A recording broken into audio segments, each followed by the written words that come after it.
Ser podcast. Hoy por Hoy Magazine.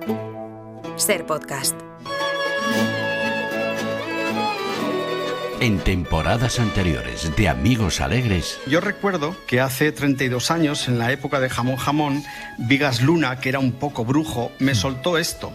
Penélope y Javier serán dos de los mejores actores del mundo y estoy seguro de que acabarán juntos. Otra persona decisiva fue Woody Allen, que os volvió a reunir, escuchen, en Vicky Cristina Barcelona.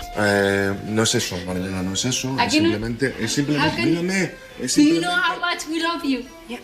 And I love you both. No, you don't. Yes, no, I do. you don't. It has nothing to do with that. Bueno, vale, please. Mierda. Hacía mucho tiempo que no la veía y fue el reencuentro nuestro después de muchos años. Y es esta cosa de que va sucediendo el rodaje y no te atreves, hasta que llega el último día y dices, ay Dios mío, que no le he dicho nada. Y al final el viernes último de rodaje dije, oye, por cierto, que me gustas. Fíjate cómo sucedió, ¿no? Pero oye, una cosa, no me dejes así, Javier, cuando tú le dices que me gustas, ¿ella qué te dice? Ya era hora, atontado.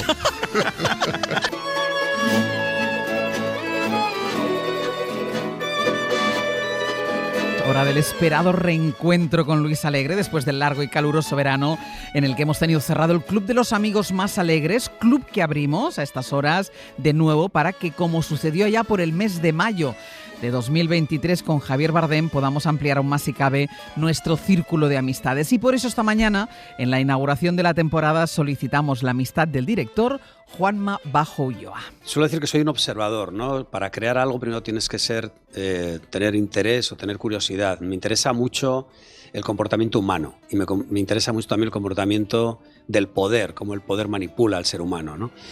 Y cómo te conviertes en una máscara, ¿no? Cómo te colocas esa máscara. Luis Alegre, buenos días. Buenos días, amiga Ángels. ¿Cuánto tiempo? ¿Cómo ha ido este verano? Bueno, pues al final regular porque empezaba a despedir a demasiados seres queridos. Pero hoy, encantado de comenzar nuestra séptima temporada juntos, que viene a ser más o menos el 11% de mi vida, que no está nada mal. Es que yo cada temporada pienso, ¿se le habrán acabado los amigos a Luis Alegre? Pues no, Luis Alegre sigue teniendo amigos. No, relájate con eso. No. O sea, de las muchas preocupaciones que tengo, esta no. No, vale. No, descártalo. Eso me libera, porque tengo que pensar en tantas cosas, esta me olvido. Séptima temporada, sexta de esta sección, séptima temporada del Hoy por Hoy, y sexta de Amigos Alegres, que como hemos escuchado ahora en la voz de Javier Bardem, nos servirá para repasar el paso de todos los amigos y amigas que a lo largo de este tiempo, Luis, han pasado por este tramo. Pues sí, y puedo aprovechar para ponerte al día de aquellos que recordamos. Javier Bardem, por ejemplo, ahora se encuentra en Estados Unidos en pleno rodaje de la serie El Cabo del Miedo. Pero vamos con nuestro amiguito alegre de hoy. Venga. Esta maravillosa música de Bingen Mendizábal que nos acompaña pertenece a la banda sonora de La Madre Muerta, con Ana Álvarez y Carra Alejalde, una película de Juanma Bajo Ulloa por la que siento completa debilidad. Y yo voy a empezar de la manera clásica y tradicional que empezamos siempre esta sección. ¿Cómo le conociste? Bueno, fue un primer encuentro inolvidable. Nos presentó David Trueba hace justo 34 años. En el Festival de Cine de San Sebastián, en las vísperas de que Juanma, a sus 24 años, deslumbrara a todo Dios con Alas de Mariposa, su primer largometraje. Pasó a la historia como el ganador más joven de la Concha de Oro. Me recuerdo con él, con su hermano Eduardo, con Carra Alejalde, partiéndonos de risa por las noches de San Sebastián. Juanma Bajo Ulloa, muy buenos días. Egunon, ¿cómo estáis? Muy bien. ¿Tú recuerdas así ese primer encuentro cuando conociste a Luis? Pero vamos a ver, 34 años, dice Luis, pero vamos a ver, ¿quién se puede creer eso? 34 años. ¿A qué te parece mentira? ¿Qué pues pueden es verdad. ser? ¿10 años? Como mucho. Y de lo demás no me acuerdo en absoluto, pero seguro que también es mentira. ¿Cómo pasa el tiempo? 34 años. 34 años de ese encuentro. Ángels, ojo que yo tengo el honor de haber sido dirigido por Juanma Bajo Ulloa. Me dio un cameo en Airbag. Salgo un ratín, hago de chulo que canta... Sí. Hago de chulo que canta en un puticlub La Bien Pagá, pero es algo muy fugaz. Solo pude entonar un par de versos de la canción para no tener que pagar derechos.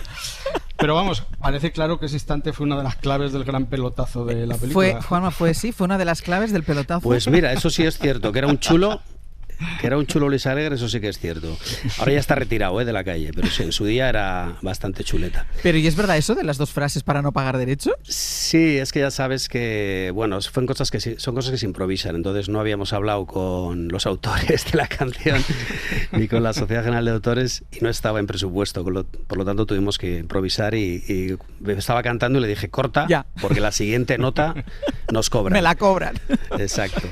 Y igual no se acuerda Luis, pero aprovechando cierta, aunque lejana similitud morfológica con determinado personaje histórico que tenía Luis, le añadió un bigotito, no sé si incluso un gorro, y hicimos esa broma también. ¿Y se le aflautó la voz? Se le aflautó un poquito la voz, que sí, él es... En aquella época se rumoreó que me parecía Francisco Franco, o sea, es una cosa horrorosa.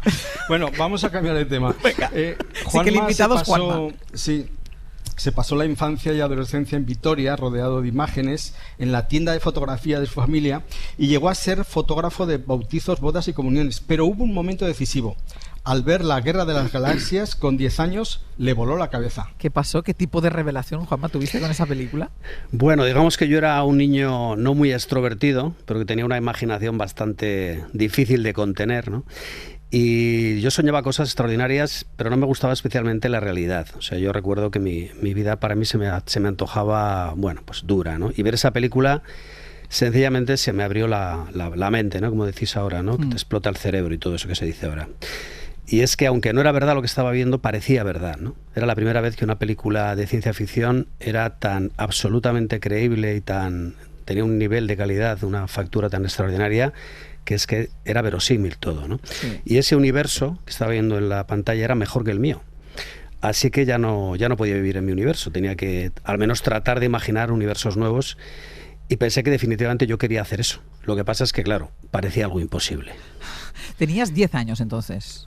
Sí, unos 10 años. Sí. Recuerdo además que fue una película que se estuvo anunciando una campaña previa y yo hablaba con mis hermanos. ¿Habéis oído que salen un bar con extraterrestres? ¿Habéis oído que sale una batalla de naves espaciales? Y decía, no, imposible, ¿cómo va a ser eso? No nos lo creíamos. Hasta que lo viste. Exacto. Y era mejor de lo que nos habían dicho. Sí. Es muy llamativa la precocidad de Juanma para todo. Rodó su primer cortometraje con 14 años, en los primeros años 80, cuando no era tan sencillo como ahora rodar un cortometraje. ¿Y qué le querías contar al mundo con 14 años? Pues mira, yo suelo dar la explicación de mí mismo, de que me sentía, y bueno, me he sentido siempre como un extrovertido atrapado dentro de la mente de un introvertido. O sea, yo quería expresarme, o mejor dicho, necesitaba expresarme, ¿no? Había una necesidad casi patológica de conectar con otros, pero no de cualquier modo, tenía que ser de una manera muy especial, muy concreta, ¿no? O sea, me preocupaba mucho no expresarme bien, no ser entendido correctamente, que es exactamente lo que me está ocurriendo ahora. Se te entiende perfectamente. Pues ha sido una obsesión, ¿no? Tratar de conectar con los demás desde mi introversión, pero de una manera muy concreta, no me gusta que me malentiendan, ¿no? Entonces siempre me preocupo mucho de expresarme pues, de la mejor manera que sé. Pero Juanma, ¿y eso sí te sigue preocupando ahora? Me sigue preocupando incluso más. Pero tanto cuando haces películas como cuando hablas, como ahora. Sí, en general sí, excepto cuando estoy con Luis, que me da todo igual. Juanma, tu casa sigue estando en Vitoria y conoces muy bien el ambiente del País Vasco, incluido el clima afectivo sexual. ¿Qué hay de cierto en ese tópico que sostiene que follar en el País Vasco está cerca del milagro? ¿Y qué te crees que se debe el éxito de las colombianas y todas estas razas excelsas que nos visitan últimamente? No, no es cierto. O sea, yo creo que en Euskadi se folla casi todos los días. Casi los lunes, casi los martes, casi los miércoles. Y además, este año mismo te puedo decir que hemos follado el doble que el año pasado. El año pasado nada y este nada de nada. Pero ¿tú qué crees que dice de la personalidad de un pueblo esa relación tan especial que tenéis con el sexo? Oye, estoy contando chistes que igual son de Luis, ¿eh? Sí, son míos. Son suyos. Bueno, son homenajes a Luis Alegre. Pues bueno, yo creo que tiene que ver también con la morfopsicología del País Vasco, pero tiene que ver también, aparte de que es un pueblo, o sea, es un pueblo muy pequeño, nos conocemos todos, y es un gran pueblo en el sentido de que es un pueblo grande. Entonces ya sabes qué pasa con los pueblos, que importa mucho el que dirán, es decir, importa mucho la reputación. Sí. ¿Qué dices? A lo mejor estoy contando algún chiste de Luis. ¿Tienes memoria para los chistes? Malísima, malísima. De hecho, en ocasiones le he tenido que llamar a Luis solamente para que me cuente un chiste o para que me recuerde un chiste. Porque tú has querido contarlo y estabas quedando fatal. Y decía, pero ¿cómo era? Si me reí muchísimo, si me lo contó y era facilísimo, si era el del rinoceronte y el hipopótamo, pero imposible acordarme. Así que nada, llamadita a Luis y oye Luis, ¿cómo era el chiste del rinoceronte? Y bueno, nosotros hicimos aquí un día un campeonato entre él y Juan Cruz a ver quién contaba chistes de estos tontos y cortos y ahí había una competición tremenda, ¿eh? Batalla campal. Batalla campal, Sí, exacto. Juanma ha mezclado en su carrera películas de gran prestigio, como Alas de Mariposa y La Madre Muerta, con otras tan populares como Airbag. Y ahora tiene listo un nuevo largometraje, El Mal, con Natalia Tena y Belén Fabra, una película de suspense que incluye un retrato del lado oscuro de la condición humana. ¿Cuándo empezó a hacerlo? Cuando tenía 13 años. Sacrifiqué a un chico de mi colegio. ¿Fue fácil? Sacrificar habla de asesinatos. Elegí esa palabra. Creí que le gustaría. Gustarme. Después fue un hombre que vivía en mi calle. Vi que podía hacerlo y aproveché la ocasión. Juanma, ¿qué te ha impulsado a abordar un tema tan sugerente y delicado como la peor versión del ser humano, de la naturaleza humana? A ver, yo es que creo que hay dos tipos de obras, ¿no? Y de películas también, las que nos ayudan a olvidarnos de quiénes somos y las que nos ayudan a recordar quiénes somos, ¿no? Las primeras se suelen llamar películas de evasión y las segundas son las que nos ayudan a saber quiénes somos, lo que somos y la que nos convierte en las personas que somos, y ese es el cine que me interesa. Pero ¿hasta qué punto esta película te ha descubierto o ha puesto delante de tus ojos algo de tu propio lado oscuro del que tal vez no eras muy consciente? Pues mira, Luis, ten en cuenta que la escribí en 2006, o sea que prácticamente ¿La escribiste he tardado... en 2006? En 2006 la escribí, sí. A veces cuesta un poquito hacer una película en este país. Pero he tardado estos casi 2 décadas en hacerla y en entender lo que había escrito de forma visceral. Es decir, lo escribí y no sé por qué lo escribí. He tardado mucho en entenderlo, ¿no? Y es que nos gusta creer que somos el bueno, el héroe de la historia, y la gente puede llegar a admitir que no es guapa, que no es exitosa o hasta que no es inteligente, pero la gente no admite que tiene un lado oscuro, que odia o envidia, ¿no? Y eso es justamente de lo que hablo, ¿no? Es justamente, creo que en la medida de que aceptamos la parte más oscura de nosotros mismos es cuando se abre esa posibilidad de que la podamos sanar, ¿no? Se trata de iluminar la oscuridad, ¿no? La grandeza de una sociedad o de una persona se mide por la cantidad de verdad que está dispuesta a admitir. Y esta película de algún modo te coloca ante el espejo de quién eres o quién puedes llegar a ser, ¿no? A mucha gente yo creo que le va a reflejar lo más profundo. Mira, sobre esto que dices, a mucha gente que le va a reflejar, y también recogiendo un poco lo que decías, lo que cuesta hacer una película en este país, ¿cuánto te preocupa que una película como esta encaje en este momento de la industria audiovisual, una vez ya la has hecho? Bueno, era difícil, siempre ha sido difícil, ¿no? Hacer cine y conectar con el público es muy complicado, hay muchas cuestiones que tienen que ver con las fechas, con la promoción, con un montón de cuestiones. Baby, por ejemplo, se estrenó en medio de la pandemia, ¿no? Hace 4 o 5 años, ¿no? Imagínate. Pero ahora no se ha vuelto difícil, se ha vuelto casi imposible, ¿no? Hoy básicamente hay 2 tipos de películas en las carteleras. En un lado está el cine familiar, el de dibujos animados, superhéroes, comedias blancas, etcétera, lo que es llevar a los niños al supermercado para que se pasen la tarde ahí y no te den guerra. Y en el otro lado, en la otra mano, está el cine más ideológico, ¿no? Con el que nos adoctrina el régimen, y fuera de eso, el cine como tal, pues casi no tiene lugar, ¿no? O sea, el cine de suspense, el cine por el cine, pues prácticamente es muy difícil encontrarlo. No hay un hueco para él. ¿Y eso Juanma, te preocupa a la hora del estreno, o te da igual, tú has hecho lo que quieres y lo que te gusta, lo que quieres hacer?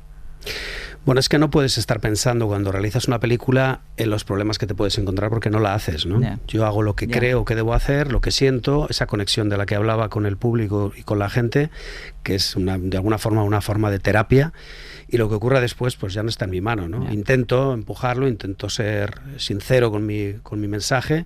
A veces no tengo nada que contar y no cuento nada, y cuando tengo algo que contar pues sueño con que conecto con el público. Luis, perdona que te he interrumpido.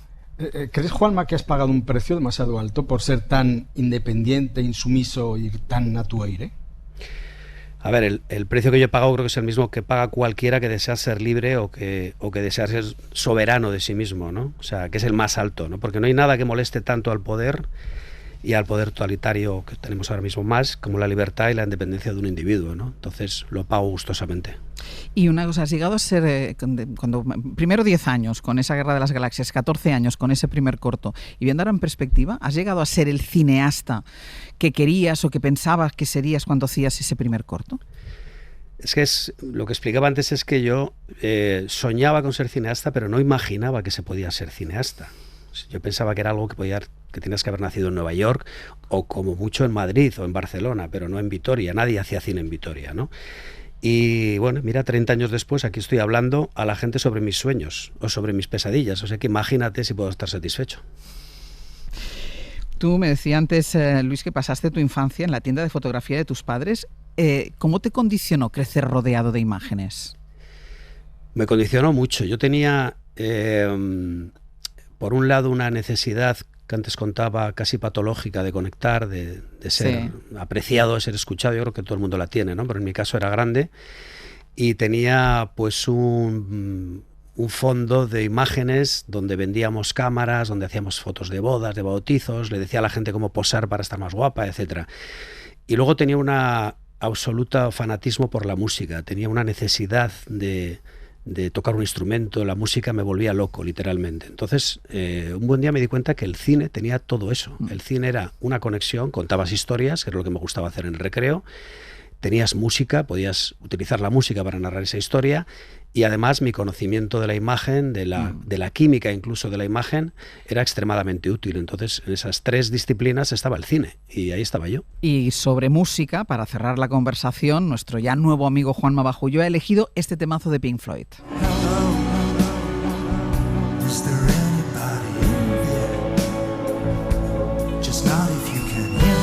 ¿Por qué esta canción, Juanma? Pues mira, cuando tenía yo creo que 13 o 14 años me compré El Muro de Pink Floyd, The Wall, que era un disco doble que decían que era increíble, que tal, y también es su concepto, ¿no? Y había ido el tema principal, que era Another Brick in the Wall, ¿no? Que se hizo muy conocido. Sí. Entonces, bueno, llegué a mi casa, lo puse y me quedé muy frustrado porque era demasiado joven para escuchar ese disco y no lo entendía, ¿no? Y ahí se quedó el disco años, y años después lo volví a poner, ya era mayor, ya era otra persona, no era la persona con 13 años. Y bueno, ese disco contenía la emoción más brutal que jamás había experimentado, ¿no? O sea, no eran solo canciones, era el alma de alguien puesta en un disco, ¿no? Y Comfortably Numb, que es lo que estoy escuchando, yo creo que es quizá el tema de rock más desgarrador y más evocador que jamás se ha compuesto. Y de alguna forma, como decía antes, te revela quién eres, ¿no? Y el solo, hay un doble solo, no está en la mitad y otro al final, es considerado tal vez el mejor solo de la historia del rock. Pues Juanma, bienvenido al club. Me está diciendo el técnico de sonido, o sea, todo lo que estás diciendo de la música está diciendo maravilloso, brutal, todo. Muchísimas gracias, Juanma, y bienvenido al club. Pues bien hallado y gracias por darme este privilegio y este lugar al lado de Luis Alegre, al lado de Luis, que espero que sea durante muchos años, Luis, amigo mío. Seguro que sí, toda la vida. Un beso también para ti, Luis, hasta dentro de 15 días, un besito. Enorme, y también, Ángeles, un beso enorme para los seres queridos de José Antonio Félez, descubridor de Achero Mañas, Daniel Sánchez Arévalo o Alberto Rodríguez, un productor fundamental que nos acaba de dejar con 71 años. Un beso. Para no perderte ningún episodio, síguenos en la aplicación o la web de la SER, Podium Podcast o tu plataforma de audio favorita.